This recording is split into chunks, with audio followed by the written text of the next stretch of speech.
प्रशिक्षणाचा जो निरोप समारंभ आहे या ठिकाणी पार पडतोय।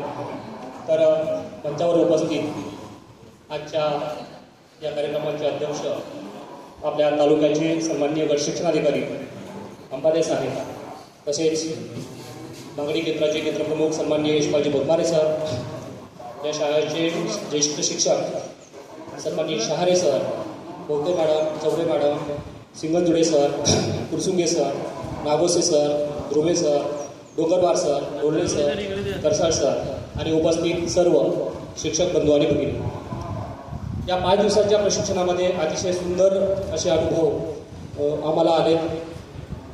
पूर्वी फक्त पुस्तकामध्ये वाचलं होतं की NEP 2020 राष्ट्रीय शैक्षणिक धोरण 2020, यापूर्वी 68चा सुद्धा आपण अभ्यास केलेला आहे, त्यानंतर 86चा सुद्धा आपण अभ्यास केलेला आहे। परंतु ते जे राष्ट्रीय शैक्षणिक धोरण होते तर त्याला जवळपास 30 ते 35 वर्षाचा कालावधी हा लोटून गेला होता आणि अद्ययावत असं राष्ट्रीय शैक्षणिक धोरण असावं असं आपल्या देशामध्ये प्रामुख्याने जाणवत होतं। तर हे शैक्षणिक धोरण 2020ला त्यांनी सुरू केलं, आज 25 आहे, हळूहळू ते केंद्रात लागू होत आहे आणि आपल्यापर्यंत आता ते पोहोचत आहे। तर अशा या प्रशिक्षणाबद्दल असं वाटलं होतं सुरुवातीला आल्याच्या नंतर की म्हणजे थोडंसं जसं निष्ठ आपलं झालं सुंदर, त्या पद्धतीने ते चालू होतं, परंतु थोडं मध्ये मध्ये कंटाळा यायचा। परंतु खरंच म्हणजे जेवढे या वर्गात असतील किंवा पलीकडल्या वर्गात असतील जेवढे काही सुलभ होते अतिशय सुंदर पद्धतीने, म्हणजे 5 दिवसाचा कालावधी हा खूप मोठा कालावधी असतो आणि या कालावधीमध्ये बिलकुल एकदम नॅचरल पद्धतीने एकदम चांगल्या पद्धतीने प्रशिक्षण पार पाडण्याचं काम या सुलभांनी केलं। त्यांच्याबद्दल मला 4 ओळी या ठिकाणी म्हणाव्याशा वाटतात। लढाई असेल तर जिंकण्याची तयारी असावी, लढाई असेल तर जिंकण्याची तयारी असावी, अवघड पायवाट ही होईल सोपी, फक्त मंचावर उपस्थित सुलभांची संगत असावी, संगत असावी।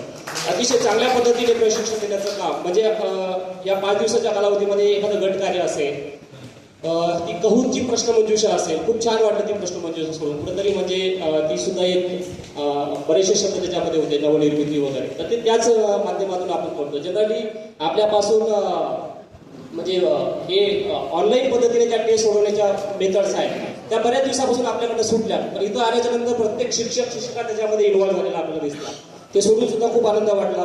त्यानंतर पूर्व चाचणी असेल, उत्तर चाचणी असेल, असं इत्यंभूत माहिती, आपलं प्रोग्रेसिव्ह कार्ड असेल, HPC वगैरे, या बऱ्याचशा संकल्पना ज्या आहेत त्या ठिकाणी आल्याच्या नंतर स्पष्ट होतात। वाचून या गोष्टी शक्य नव्हत्या।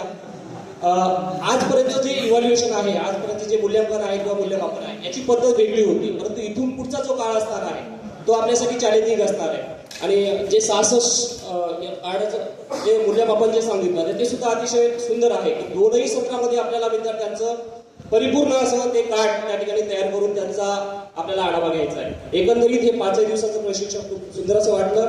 साहेबांचे तसेच सर्व सुलभांचे या ठिकाणी खूप खूप धन्यवाद व्यक्त करतो आणि या ठिकाणी बोलवलं त्याबद्दल तुमचं धन्यवाद व्यक्त करतो।